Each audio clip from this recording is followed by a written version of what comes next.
Hello दोस्तों, कैसे हो आप लोग। तो दोस्तों मैं आप सभी का स्वागत करता हूं आपके अपने प्रतिबिरी कॉमर्स अकेडमी पे। दोस्तों हमने फर्स्ट लेक्चर जो था हमारा एसपी का वो हमने कंप्लीट कर लिया था। आज हम शुरू करें हमारे सेकंड चैप्टर से जिसका नाम है सोर्सेज ऑफ कॉर्पोरेट फाइनेंस। अब हमने पिछले सेशन में क्या पढ़ा था? In the last lecture we have studied about the corporate finance. Corporate finance क्या होता है? कॉर्पोरेट का मतलब क्या होता है? कंपनी। और फाइनेंस का मतलब क्या होता है? पैसा। और पैसे का मैनेजमेंट जो होता है उसको हम लोग क्या बोलते हैं? फाइनेंस बोलते हैं। अब यहां पे हमने देख लिया था कि आपके जो कॉर्पोरेट फाइनेंस होता है वो अलग अलग तरीके का होता है, साथ ही साथ उसको क्या सारी चीजें होती है और ये जो पैसा होता है वो किस तरह से यूज किया जाता है वो हमने क्या देख लिया था। हमने दो तरह के कैपिटल देखे थे, हमने एक फिक्स कैपिटल देखा था और एक हमने वर्किंग कैपिटल देखा था। अब यहां पे अगर मैं बात करूं तो देखो, कोई भी तो बिजनेस ऑर्गेनाइजेशन है, अगर उस बिजनेस ऑर्गेनाइजेशन को अगर आसमान की ऊंचाइयां क्या छूनी है तो उसको क्या करना पड़ेगा? उसको जो अपना जो फिनांस है वो मैनेज करना पड़ेगा। जैसे हम अपनी ही बात करें, अगर मैं एक पर्सनल लेवल पे बात करता हूं तो हम अगर अपने पैसे को अच्छे से मैनेज कर पाते तो हम अपने खर्चों को बहुत अच्छे से मैनेज कर पाएंगे। अगर हम हमारे पैसे को ही अच्छे से सॉर्ट आउट नहीं कर पाएंगे, अच्छे से मैनेज नहीं कर पाएंगे तो हम क्या चीजें अलग कर पाएंगे? या नहीं।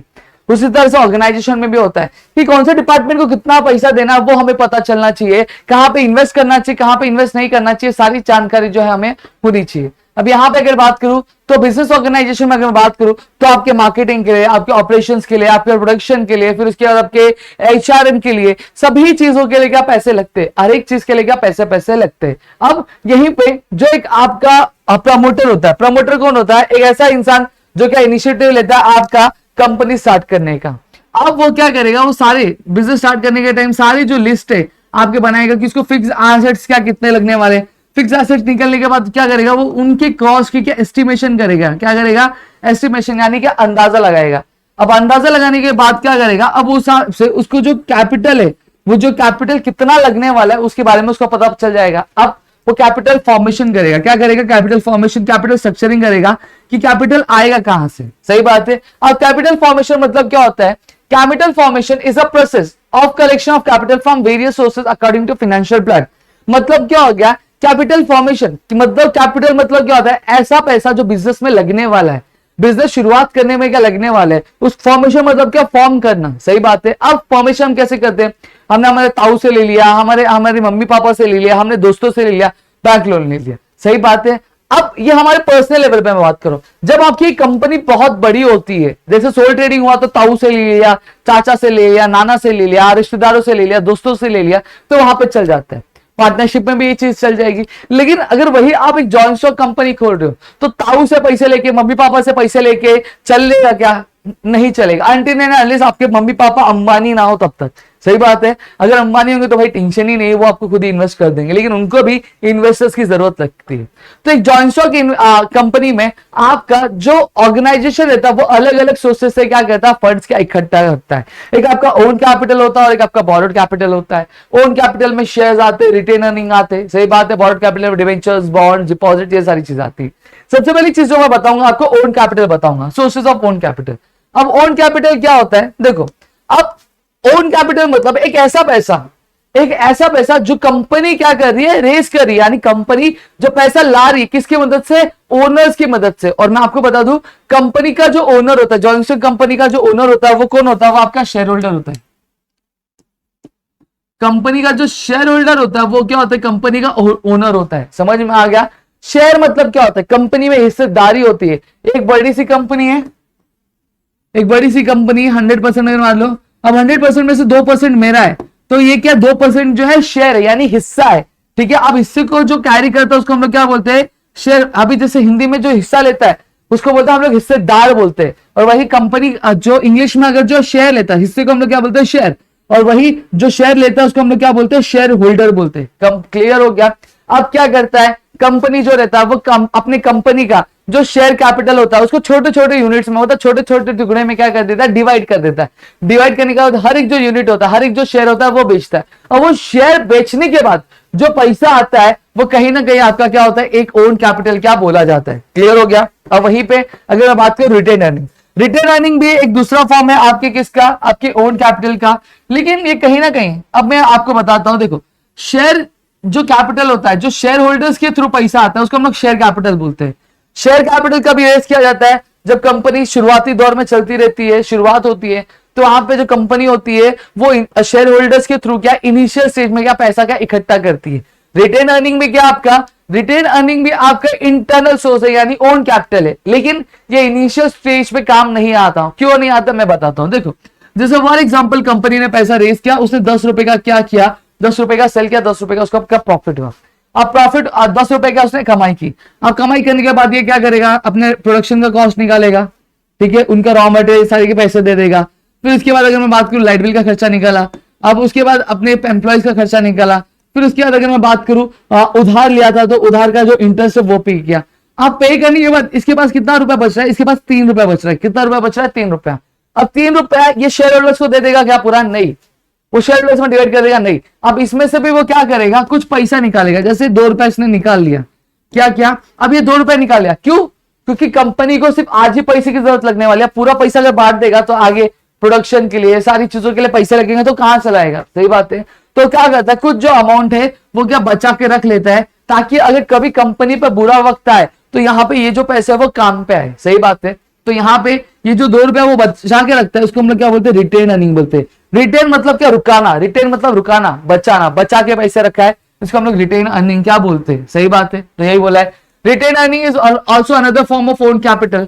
अब इसको क्या बोलता है, प्लगिंग बैक ऑफ प्रॉफिट भी बोला जाता है। प्लगिंग बैक ऑफ प्रॉफिट मतलब क्या हो गया, ये क्या किया गया, ये कहां से निकाला गया, ये जो रिटेन अर्निंग है, आपका प्रॉफिट हुआ था, प्रॉफिट में से सारे खर्चे दिए, 3 रुपए आपका प्रॉफिट, सॉरी आपने सेल किया 10 रुपए का, उसमें से 3 रुपया प्रॉफिट हुआ, उस प्रॉफिट में से आपने क्या ये जो अर्निंग निकाली, इसलिए इसको क्या बोला जाता है, प्लगिंग बैक ऑफ प्रॉफिट बोला जाता है। और ये आप क्यों रख रहे हो, ये आप इसलिए वजह से रख रहे हो क्योंकि ताकि आप आगे चलकर कंपनी पे कोई भी बुरा वक्त आए तो आप वहां पे क्या करो, इस फंड को क्या कर सको, इस फंड को आप यूटिलाइज क्या कर सकते हो, इसके लिए इसको क्या बोला जाता है, आपका एक प्लगिंग बैक ऑफ प्रॉफिट क्या बोला जाता है। क्लियर हो गया।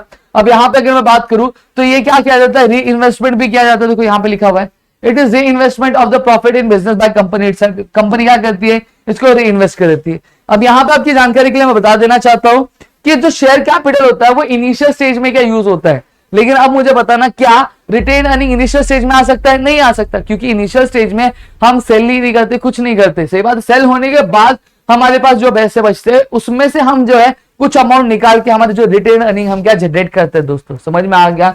ओन कैपिटल को क्या बोला जाता है, परमानेंट कैपिटल बोला जाता है। मतलब क्या, जब तक बिजनेस चलता रहेगा तब तक क्या रहेगा, ये जो ओन कैपिटल कंपनी जो है वो यूज करती रहेगी। हाँ, जिस दिन बिजनेस बंद हुआ उस दिन कंपनी क्या करती है, ये जो पैसे है वो वापस क्या करती है दोस्तों, क्या करती है, ये जो पैसे क्या वापस करती है अपने वाइंडिंग अप, यानी जिस दिन कंपनी बंद होने वाली होती है उस टाइम पे, ठीक है। अब यहां पे अगर बात करूं, अब शेयर कैपिटल में मैंने ऑलरेडी आपको पॉइंट समझा दिया कि शेयर कैपिटल क्या प्रोवाइड करता है, इनिशियल सोर्स ऑफ क्या कैपिटल क्या प्रोवाइड करता है। अब यहीं पे अगर मैं बात करूं, अब शेयर कैपिटल डिसाइड कौन करता है कि हमें क्या करना है, हमें 100 करोड़ के शेयर इश्यू करने या फिर 200 करोड़ के शेयर इश्यूज करने, ये हमें पता कैसे चलता है। बेसिकली ये जो डिसाइड करने वाला था कंपनी का प्रमोटर होता है, एक ऐसा बंदा जो क्या इनिशिएटिव लेता है कि हमें क्या कंपनी स्टार्ट करनी है, ठीक है। वो बंदा डिसाइड करता है कि हमारा जो शेयर कैपिटल रिक्वायरमेंट कितना होगा, और ये जो शेयर कैपिटल रिक्वायरमेंट जो कंपनी, अगर जैसे फॉर एग्जांपल 1000 करोड़ का क्या शेयर कैपिटल कंपनी का डिसाइड करती है, तो ये जो 1000 करोड़ का जो शेयर कैपिटल रहेगा इसको हम लोग ऑथोराइज्ड कैपिटल भी बोलते हैं। क्या बोलते हैं दोस्तों, इसको हम लोग ऑथोराइज्ड कैपिटल भी बोलते हैं। और ये जो चीज मेंशन होती है, जो अमाउंट होता है वो आपके memorandum of association. Memorandum of association मतलब क्या होता है सर, एक ऐसा सेट ऑफ रूल्स, एक ऐसा सेट ऑफ बुक, जहां एक ऐसा set of rules and regulations जो कि बने किसके लिए रहते हैं, आपके एक्सटर्नल मैनेजमेंट जो होता है आपके ऑर्गेनाइजेशन का, उसके लिए। मतलब शेयर होल्डर से कैसे डील करना है, बैंक वालों से कैसे डील करना है, अंडरराइटर से कैसे डील करना है, फिर उसके बाद अगर क्रेडिटर से कंपनी, उनसे कैसे डील करना है, तो वो सारी जो रूल्स एंड रेगुलेशंस होती है वो आपके मेमोरेंडम ऑफ एसोसिएशन में क्या रहता है, वो आपका मेंशन रहता है। समझ में आ गया। मेमोरेंडम ऑफ एसोसिएशन के 5th क्लॉज में, यानी 5th क्लॉज कौन सा होता है, कैपिटल क्लॉज, जहां पे ये जो अमाउंट होता है वो क्या मेंशन रहता है। क्लियर हो गया। It was all about your sources of own capital. अगर आपने इतने पॉइंट्स आपने कवर कर लिया तो आपका जो ओन कैपिटल का जो पूरा टॉपिक है वो क्या हो गया होगा, और मेरे ख्याल से आपको इतनी चीजें क्लियर भी होगी। अब शेयर्स मतलब क्या होता है, मैंने अभी बताया थोड़ी देर पहले, शेयर्स मतलब कंपनी में हिस्सेदारी होती है। शेयर मतलब क्या होता है, कंपनी में हिस्सेदारी। कंपनी का अगर जैसे फॉर एग्जांपल कंपनी का 1000 करोड़ का क्या शेयर है, कितने का 1000 करोड़ का शेयर है, ठीक है। अब उसमें से अगर 200 रुपए के मैंने शेयर क्या खरीदे, मतलब ये एक हिस्सा मैंने खरीदा, सही बात है, तो हिस्से को हम लोग क्या बोलते हैं, मैंने अभी बताया था शेयर्स बोलते हैं, सही बात है, शेयर बोलते, सॉरी। अब उसको जो बंदा होल्ड करता है वो क्या होता है, शेयर होल्डर होता है। क्लियर हो गया। तो मैं क्या हो गया, कंपनी का मालिक हो गया ना, क्योंकि 200 रुपए कंपनी में मेरे भी लगे हुए। अगर आपने रिलायंस कंपनी के अगर 300 रुपए के शेयर खरीदे, 1000 रुपए के शेयर खरीदे, 500 के शेयर खरीदे, यानी कंपनी का अगर एक यूनिट भी आपने खरीदा शेयर का, तो आप क्या होते हैं, रिलायंस कंपनी के मालिक हो भाई। क्या हो आप, इतनी बड़ी कंपनी के क्या बन जाते हो, मालिक बन जाते हो। ठीक है, इतनी चीजें क्लियर हो गई। अब यहां पे अगर मैं बात करूं, अब हर एक जो शेयर होता है, हर एक शेयर का क्या होता है, एक प्राइस डिसाइड होता है, 200 रुपया, 300 रुपया, 400 रुपया, और वो जो रहता है वो मेंशन किया रहता है आपके शेयर सर्टिफिकेट पे। सही बात है। उस प्राइस को हम लोग क्या बोलते हैं, फेस वैल्यू बोलते हैं। क्या बोलते हैं, फेस वैल्यू होती है। जिस कंपनी, जो कंपनी क्या करती है, कंपनी के जो शेयर्स का जो प्राइस होता है, एक पर्टिकुलर शेयर्स का जो प्राइस उसका हम लोग क्या बोलते हैं, आपका फेस वैल्यू बोलते हैं। क्लियर हो गया। अब यहाँ पे कुछ फीचर्स है शेयर्स के। सबसे पहली चीज क्या है, मीनिंग क्या होता है।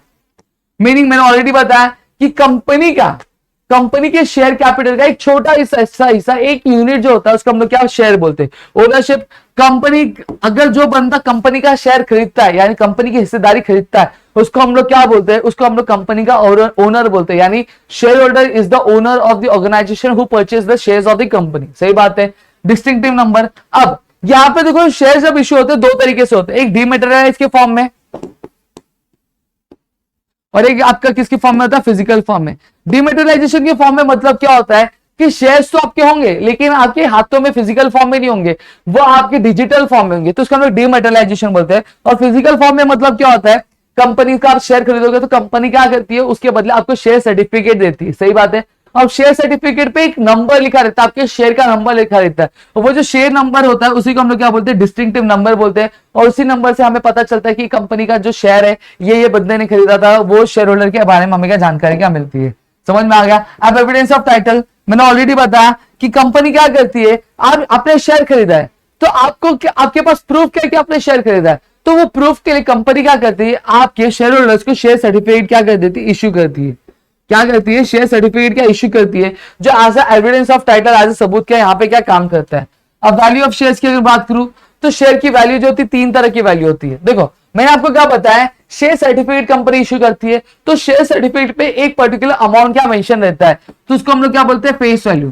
क्या, एक ऐसा अमाउंट जो शेयर सर्टिफिकेट पे मेंशन रहता है उसको हम लोग फेस वैल्यू बोलेंगे। अब कंपनी क्या करती है, जैसे फॉर एग्जांपल शेयर सर्टिफिकेट पे मेंशन कितना है, 10 रुपया, कंपनी ने बेचा, जो कंपनी जो शेयर बेचा वो कितने रुपए का बेचा, 20 रुपए का बेचा। कितने रुपए का बेचा, 20 रुपए का बेचा।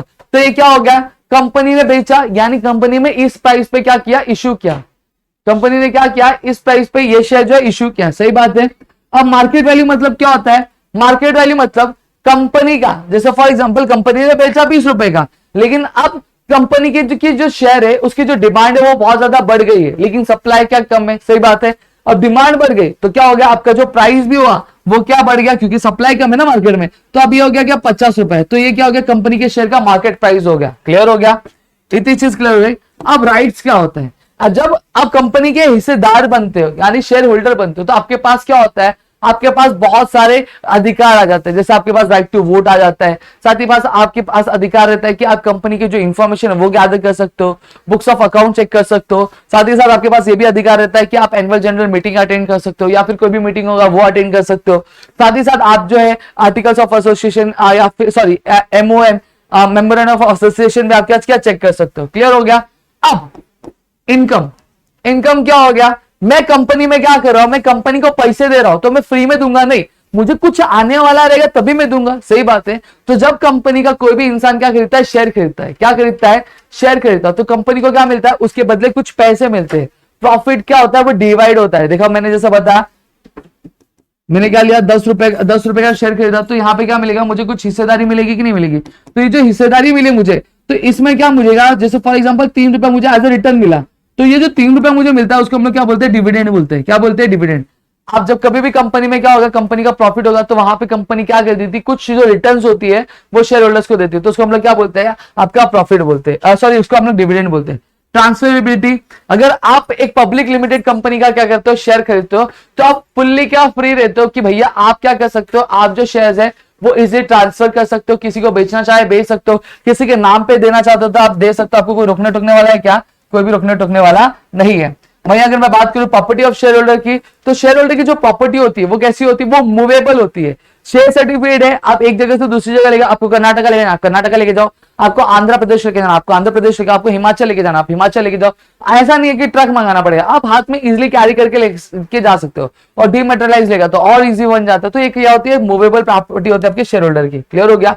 अब काइंड्स ऑफ शेयर, अब जो काइंड्स ऑफ शेयर होता है वो आपके दो तरह के शेयर होते हैं, इक्विटी शेयर होता है एक, और एक आपका प्रेफरेंस शेयर्स होता है। अब इक्विटी शेयर क्या होता है, प्रेफरेंस शेयर्स क्या होता है, ये सारी चीजें जो है मैं आपको नेक्स्ट लेक्चर में आपको मैं बताऊंगा, जहां पे हम डिटेल में इक्विटी शेयर्स और प्रेफरेंस शेयर्स के बारे में क्या हम लोग पढ़ेंगे। दोस्तों समझ में आ गया। It was all about your introductory part, जहां पे हमने शेयर्स के बारे में पढ़ा, ओन कैपिटल के बारे में पढ़ा। आई होप आपको चीजें समझी है। तो प्लीज वीडियो को लाइक करिएगा, चैनल सब्सक्राइब नहीं है तो चैनल को सब्सक्राइब करो, अपने दोस्तों के साथ शेयर करो, ताकि ऐसे और कई सारे वीडियोस हम आपके लेकर आ सके आपके अपने प्रदीप गिरी कॉमर्स अकेडमी पे। दोस्तों